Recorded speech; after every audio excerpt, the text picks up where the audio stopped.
안녕하세요. 오늘은 여러분들 챕터 40-12-3-2 의식 제외 해드릴게요.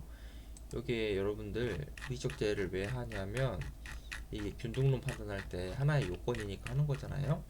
보시면 균등론 판단할 때 요건 중에서 소극적 요건 중에서 의식 제외가 아닐 것 요게 있잖아요. 그러니까 의식 제외를 판단해가지고 우리가 최종적으로 균등론 판단하기 위해서 의식 제외를 우리가 판단하는 거예요. 그렇죠? 그렇게 되는 거고 의의는 그렇게 되는 거고 취지가 여러분들 취지에서 키포인트가 이거거든요. 출연경과 근반원 아시겠죠? 출연경과 근반원을 답안지에 써줘야 되는 거예요. 그러니까 출연경과 근반원은 모순되는 주장을 금지하는 일반법으로의 근반원 해가지고 여기 에스토펠 있잖아요. 에스토펠도 여러분들 답안지에 써줘야 되는 거예요. 이것도 그러니까 일반법에서의 근반원이 선행 행위를 했다가 거기에 대한 신뢰가 생기고 그 신뢰를 배반하는 후행 행위를 하는 거 있잖아요. 그게 이제 근반원에 반하는 거잖아요. 그죠? 근데 거기 중에서도 출연경과 근반원이라고 여러분들이 답안지에 써줘야 되는 거예요. 왜냐하면 이 근반원이 이 서리출 근반원이라는 개념이 있고요. 그 서리출 근반원이 특허 요건 단계에서 발현된 게 사실상 출연과 복멸이고요. 요거 여러분들 그 유명한 잽슨 타입 청구항 전제부 있잖아요. 그게 2013-378래. 요게 이제 사실상 출연과 복멸에 해당하는 거고 서류청 근반원이 등록 이후 단계에서 적용이 되는 게 이런 게 이제 출연권과 근반원이에요. 아시겠죠? 그러니까 여러분들이 그냥 근반원이라고 답안지에 쓰면 안 되는 거고 그냥 근반원이면 출출 근반원인지 출연권과 근반원인지 몰라요. 그 읽는 사람은 아시겠죠? 그러니까 여러분들이 답안지 쓸 때는 출연권과 근반원이라고 답안지 써줘야 되는 거예요. 그렇게 되는 거고 이 출연권과 근반원이랑 똑같은 말이 여기 의적 제외예요. 똑같은 말 아시겠죠? 그러니까 여러분들이 출연권과 근반원이라고 답안지 써야 된다라고 알고 계시면 되는 거고 판단 방법에서 지금 학설이 두 가지가 있거든요. 엄격한 근반원이 있고 유연한 근반원이 있어요. 엄격한 근반원은 뭐냐면 예를 들어서 청구항에 라지 A가 있어요. 근데 이제 우리가 이제 거절이 통지돼가지고 보정을 한단 말이에요. 보정을 스몰 A1으로 보정을 했어요. 아시겠죠? 그랬을 때 여기 지금 라지 A에 포함되지만 스몰 A1에 포함이 되지 않는 스몰 A2가 있단 말이에요. 이 스몰 A2가 엄격한 근반원에 의하면 100% 의적 제외된 거고요. 유연한 근반원에 의하면 100% 의적 제외되었다고 단정할 수는 없다. 라는 게 이제 유연한 근반원인 거예요. 이게 유연한 근반원은 여기 A2 있잖아요. 스몰 A2가 의적 제외될 수도 있고 안 될 수도 있다. 라는 거예요. 그러니까 출원인의 의사에 비추어 봐서 의적 제외가 될 수도 있고 안 될 수도 있다라는 거예요. 아시겠죠? 그러니까 여러분들이 의적 제외를 판단하는 기준은 요거예요. 출원인의 의도가 핵심이거든요. 요게 핵심인데 요걸 판단하기 위해서 어떤 거를 고려해야 되냐면요. 고려 사항이 명세서뿐만 아니고 출원에서부터 등록될 때까지 심사관이 제시한 견해 및 출원인이 출원 과정에 제출한 보정서 및 의견서 등 아시겠죠? 명세서랑 보정서 및 의견서랑 등을 통해 가지고 출원인의 의도를 파악해요. 이걸 통해 가지고 아시겠죠? 그래가지고 출원인의 의도를 파악한 다음에 출원인의 의도에 비추어 봐가지고 의적 제외를 인정할까 말까 이걸 정하는 거예요. 됐죠? 그럼 여러분들이 자연스럽게 생각해야 되는 게 뭐냐면 여기서 명세서 첫 번째, 두 번째 보정서와 의견서 등이 있잖아요. 그러면 당연하게 명세서, 보정서와 의견서 여기 지금 등이 있는 거예요. 아시겠죠? 명세서, 보정서와 의견서 등에 비추어 봤을 때 출원인의 의도를 파악하는 게 지금 우리 핵심이에요. 이 명세서에 비추어 봐가지고 출원인의 의도 파악하는 케이스가 제가 좀 나눠놓은 게 있거든요. 첫 번째 케이스, 청구 범위에 기재되지 않은 구성 케이스가 있어요. 이 케이스가 뭐냐면 여기서도 의적 제외가 인정되지 않은 케이스가 있고 의적 제외가 인정한 케이스가 있거든요. 요게 이제 최근 판례니까 요거 잘 알아두셔야 되는 거고, 이 의적 제외를 인정하지 않은 케이스는 뭐냐면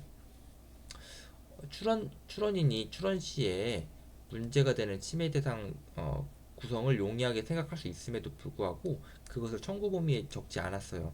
그것만으로 의적 제외가 된다고 단정할 수 없는 거예요. 그러니까 예를 들어서 어, 청구항에는 라지 A가 기재가 되어 있거든요. 근데 출원인이 라지 A가 A 프라임이 될 수도 있다는 것을 출원 당시에 알았어요. 그럼에도 불구하고 청구항에다 기재하지 않았어요. 근데 이제 제3자가 A 프라임을 실시하고 있는 거예요. 그러면 출원 당시에 A 프라임이 될 수 있음을 알고 있음에도 불구하고 청구항에 적지 않았다는 사정만으로 이 A가 A에서 A 프라임이 되는 게 균등 범위에서 벗어난다고 볼 수가 없어요. 이게 의의적 제외가 된다고 볼 수 없는 거예요. 됐죠? 이게 첫 번째 케이스고, 두 번째 케이스는 뭐냐면 봐봐요. 이게 최근 판례니까 잘 알아둬야 되는 거예요. 고안의 설명에 등록 실용 신안의 기술 구성을 대체할 수 있는 대상 물품의 변경 구성이 가지고 있는 문제점을 지적하면서 이를 해결하기 위한 기술 수단으로서 등록 실용 신안의 위 기술 구성을 기재하고 있는 것이고, 등록 실용 신안의 기술 청구 범위의 기재 문헌의 범위에 대상 물품의 위 변경 구성이 배제되어 있는 경우이거든요. 그러니까 어떤 경우냐면 청구항에다가 스몰 a1을 이제 기재를 했어요. 아시겠죠? 이 스몰 a1을 왜 썼냐면 종래 문제가 되는 게 뭐냐, 스몰 a2가 있었거든요. 요게 문제가 되는 구성이었어요. 요거를 가지고 있으면 문제점이 발생해가지고 나는 이 문제점을 극복하기 위해서 스몰 a1을 쓴 거야 라고 명세서에 써놓은 거예요. 발명의 설명에는 a2의 문제점을 기재해놓고 a2의 문제점을 극복하기 위한 걸로 청구항에 a1을 기재해놓은 거예요. 아시겠죠? 그럼 A1의 권리 범위는 A2까지 미치지 않겠죠. 이게 출원인의 의사일 거 아니에요? 진정한 의사? 그죠? 그러니까 이 경우에는 청구항에 A2를 기재하지 않았잖아요. 청구항에 A1만 기재하지, 청구항에 A2를 기재하지 않았잖아요. 그런데 발명 설명에 A2의 문제점을 기재한 이상 A1의 균등 범위는 A2까지 미치지 않는 거예요. 됐죠? 요거. 그 다음에 이거랑 똑같은 거거든요. 부정적인 교시가 있으면 이제 그 균등 범위에서 제외된 거예요. 보시면 배제하는 부정적인 교시 또는 시사가 있잖아요. 그럼 아까 그런 경우잖아요. 아까 A2에 대한 부정적인 교시가 있었잖아요. 그러니까 요거는 권리 범위에 속하지 않음을 그 명세서에 써놓은 거예요. 됐죠? 그리고 여기는 이제 또 의식 제외가 된다고 볼 수 없다는 건데 봐봐요. 어떤 거냐면 이게 A1이 있고 여기는 발명의 설명에 A1, A2가 있었어요. 청구항에는 A1만 기재하고 여기 발명의 설명에 A1, A2가 다 있었어요. 근데 이 실시례로서 A1, A2를 기재했거든요. 근데 청구항에는 A1만 기재를 한 거예요. 아시겠죠? A2가 나쁘다고 기재한 게 아니고 이 A2가 실시예이지만 바람직한 실시에는 A1인 거예요. 아시겠죠? A1도 될 수 있고 A2도 될 수 있지만 바람직한 실시에는 A1이다. 그렇게 기재를 해놓은 거예요. 그러면 요거는 A1의 권리 범위가 A2까지 미치지 않는다고 단정할 수 없는 거예요. 출원인의 의사가. 됐죠? 이제 여기 여러분들이 명세서 끝났어요. 명세서에 비추어 봤을 때 출원인의 의도 파악하는 거. 여기 명세서에 비추어 봤을 때 출원인의 의도 파악하는 거. 여기 끝. 그 다음에 보정서와 의견서에 비추어 봤을 때 출원인의 의도 파악하는 거. 이제 할게요. 이게 케이스가 첫 번째 케이스랑 두 번째 케이스가 있는데 봐봐요. 선행기술 회피와 관련된 보정이 있고요. 여기 감축 보정이 있어요. A라고 청구항에 A라고 기재를 했다가 비슷한 선행문헌이 나왔어요. 그래가지고 A 스몰 A로 이제 바꾼 거예요. 요게 청구 범위를 감축한 거잖아요. 청구 범위를 감축한 건데 왜 감축했냐면 선행기술을 회피하기 위한 거예요. 이런 케이스가 있는 거고 선행기술 회피와 무관한 보정이에요. A를 이거 A 프라임으로 바꿨어요. A 프라임으로 바꾼 이유가 뭐냐면 이거 기재불비 극복하려고 바꾼 거예요. 됐죠? 기재불비 극복하려고 바꾼 거는 선행기술 회피와 무관한 거잖아요. 그죠? 이 두 가지 케이스에서 어떻게 되는지 우리가 한번 판단해 봅시다. 선행기술 회피와 관련된 보정은 보시면 아까 말했던 것처럼 여러분들 유연한 금반의 입장이잖아요. 우리 라지 A에서 스몰 A1이 됐어요. 그러면 그 중간에 있는 이 A2 있잖아요. A2가 의적 제외가 되었다고 단정할 수는 없다. 보시면 의적 제외 모든 구성이 그러니까 보시면 감축 전과 감축 후의 구성을 비교해서 그 사이에 존재하는 구성 있잖아요. A2 있잖아요. 그 구성이 청구 범위에서 의식 제외가 되었다고 단정할 것은 아니고 의도를 파악한다. 의도를 파악해야 된다라는 게 이게 바로 그 뭐냐 제가 아까 설명드린 유연한 금반원인 거예요. 요게 아시겠죠? 그런데 여러분들 감축 보정한 다음에 분할 출원한 사건이 있거든요. 요거는 출원인의 의도가 권리 범위에서 제외하려는 의도가 있는 거예요. 이게 어떤 거냐면 사실관계가 보시면 청구 범위가 처음에는 C3 화물이랑 C5 화물을 이제 청구항에 기재를 했거든요. 여기 C3 화물이고 여기 C5 화물이에요. 근데 거절유가 통지가 된 거예요. 그러니까 C3 화물만 남기고요. C5 화물은 분할 출원했어요. 아시겠죠? C3 화물은 여기 원출원에 남기고 C5 화물은 분할 출원했어요. C3 화물이 결국 원출원이 등록이 됐단 말이에요. 그런데 지금 제3자가 실시하고 있는 게 C5 화물을 실시하고 있어요. 그러면 여기 원래는 C3, C5 다 있었잖아요, 여러분들. C3, C5 있었다가 C3에 남기고 C5를 지금 분할 추론했잖아요. 그럼 이 원추론에서 C5는 지금 분할 추론으로 권리화하겠다는 의도잖아요. C5를 원추론에서 권리화하겠다는 의도가 아니고 분할 추론에서 권리화하겠다는 의도잖아요. 그러니까 원추론에서는 C3만 이제 남아 있는 거니까 C5의 권리 범위가 미치지 않는다고 보는 게 추론인의 의사에 부합하겠죠. 됐죠? 요, 요 사건 감축 보정하고 분할 추론한 사건 보시면 원추론을 한정하는 보정, 그러니까 C5 지워버렸어요. C3만 남겼어요. 하면서 원추론 발명 중 일부를 별개의 발명으로 분할 추론. 이게 C5 발명을 별개의 발명으로 추론한 거예요. 그럴 때는 이 분할 추론된 발명, 그러니까 C5 발명은 특별한 사정이 없는 한 원추론, 여기서 원추론의 보호 범위에서 의식 제외된 거예요. 요거 여러분들 그 뭐냐 옛날이긴 하지만 이게 그 대법원 판례에서 나온 거거든요. 그러니까 이것도 중요한 거예요. 그 다음에 선행기술 회피와 무관한 보정. 이거는 기재불비 보정이에요. 그러니까 뭐 기재불비를 보정하는 거는 선행기술 회피와 무관한 보정이잖아요. 그런 경우에도 의식적 제외가 되냐 안 되냐. 왜냐면 의식적 제외라는 거는 수련의 의사를 파악하는 건데 선행기술 회피와 무관하게 그냥 기재불비 보정하기 위한 것인데 그게 의식적 제외가 되는 거냐라고 보시면 의식적 제외가 선행기술 회피하기 위한 보정에 한정해서 적용해야 될 논리적 필요성이 없다. 그래가지고 선행기술과 무관한 기재불비인 경우에도 의의적 제외가 인정되는 거예요. 아시겠죠? 그러니까 1설, 2설이 있는데 의의적 제외와 무관하다. 여기 1설이 맞는 거예요. 아시겠죠? 그 다음에 이 또 어떤 케이스가 있냐면 수계항으로 이루어진 보정이 있어요. 그러니까 독립항과 종속항이 있는 경우에요. 이게 독립항과 종속항이 있는 경우인데 첫 번째 케이스 독립항 한정 보정 케이스가 있는 경우 있고요. 그다음 두 번째 케이스가 종속항 삭제 보정 케이스가 있어요.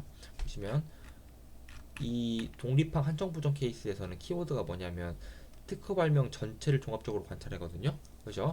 근데 종속항 삭제 보정 케이스에서는 개별적으로 살펴보아야 해가지고 아니 의식적 제외를 판단할 때는 종합적으로 살펴야 되는 거야 개별적으로 살펴야 되는 거야 여러분들이 그렇게 헷갈릴 수가 있잖아요. 이게 충돌되는 거 아니야 그렇게 헷갈릴 수가 있거든요. 근데 이게 사실관계가 달라서 그래요. 첫 번째 케이스가 독립항 한정보정 케이스거든요. 그러니까 이 칠항이고 파랑이 있어요. 칠항이 독립항이고 파랑이 종속항이에요. 칠항을 지금 X에서 X 프라임으로 이제 한정했어요. 아시겠죠? 그러면 칠항을 한정했으면 파랑도 그 당연히 한정된다는 거예요. 아시겠죠? 그러니까 칠항이 요만큼이고 파랑이 요만큼이잖아요. 칠항이 권리범위가 요만큼이고 파랑이 권리범위가 요만큼이에요. 칠항을 줄였어요. 칠항을 칠항이 이렇게 되고 파랑이 이렇게 되는데 지금 칠항을 요만큼 줄였어요. 아시겠죠? 그러면 자연스럽게 파랑도 이렇게 줄어드는 거예요. 이렇게 아시겠죠? 아시겠죠? 이게 왜냐면 독립항보다 종속항이 권리범위가 좁잖아요. 그러니까 종속항의 권리 범위가 독립항에 의존을 하잖아요. 그러니까 독립항의 권리 범위를 줄이면 종속항도 권리 범위가 줄어드는 거예요. 아시겠죠? 그러니까 독립항의 의적 제외가 인정되었을 때 독립항에 지금 감축 보정해가지고 의적 제외가 인정되었거든요. 그러면 종속항도 의적 제외가 인정되는 거예요. 됐죠? 요거 독립항 한정 보정 케이스. 두 번째 케이스는 뭐냐면 이 첫 번째 케이스는 지금 종합적으로 관찰해야 된다 케이스예요. 종합적으로 관찰해가지고 독립항의 의식 제외가 인정되면 종속항도 의식 제외가 인정된다는 케이스. 그 다음에 두 번째 종속항 삭제 보정 케이스가 뭐냐면 이 지금 여러분들 잘 봐봐요. 지금 보정 전에는 A, B를 포함하는 X가 있거든요. 이게 독립항이에요. 지금 X 여기 종속항이 X에 더해서 C를 더 포함하는데 이게 A, B에 더해서 C를 더 포함하거든요. X에. 근데 이 C는 C1 또는 C2다. 이런 종속항이 있었어요.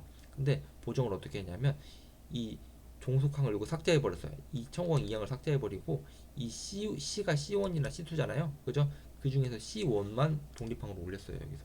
아시겠죠? 그러니까 C2는 지금 버려버린 거예요. 아시겠죠? 지금 여러분들 이해되시죠? 지금 독립항은 구성요소 발명의 구성요소가 A, B고 독립항은 발명의 구성요소가 A, B고 종속항은 C를 더하는데 C가 C1이랑 C2가 있었어요. 아시겠죠? 근데 이 종속항을 삭제해버리면서 C1만 가지고 간 거예요. C2는 버려버리고.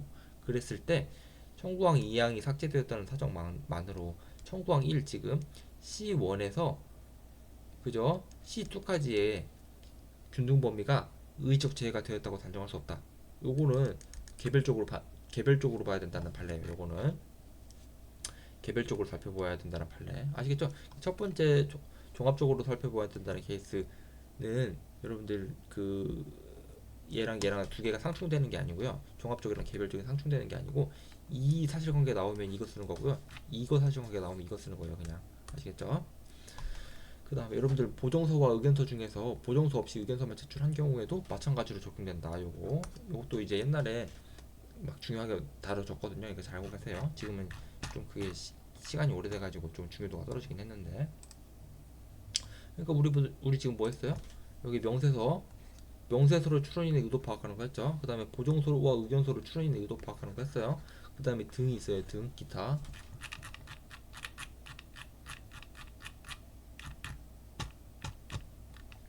여기서 등이 뭐냐면 이러한 법리는 등록 이후 정정을 통해 가지고 청구 범위 감축이 일어난 경우에도 마찬가지로 의식제가 적용된다라는 거예요. 그러니까 이게 왜 여러분들 논점이 되냐면요. 아까 제가 말씀드린 것처럼 서류철근반원이라는 개념이 있고 이게 등록 요건에서 사실상 추정과 복멸로 이제 적용이 되는 거거든요. 2013 378례 잽슨 탑 청구권 전제부 판례 서류철 근반원이 그리고 출연권과 근반원으로 적용이 돼요. 등록 이후 단계에서는 아시겠죠? 근데 출연권과잖아요. 출연권과 출원 어플리케이션 출원이잖아요. 출원 당시 출원 당시에 그 보정서와 의견서 된 걸 가지고 명세서 보정서 의견서 된 거 가지고 우리가 의식 제외를 인정하는 게 원칙이거든요. 근데 여기서는 등록 이후잖아요. 등록 이후는 출원 경과가 아니잖아요.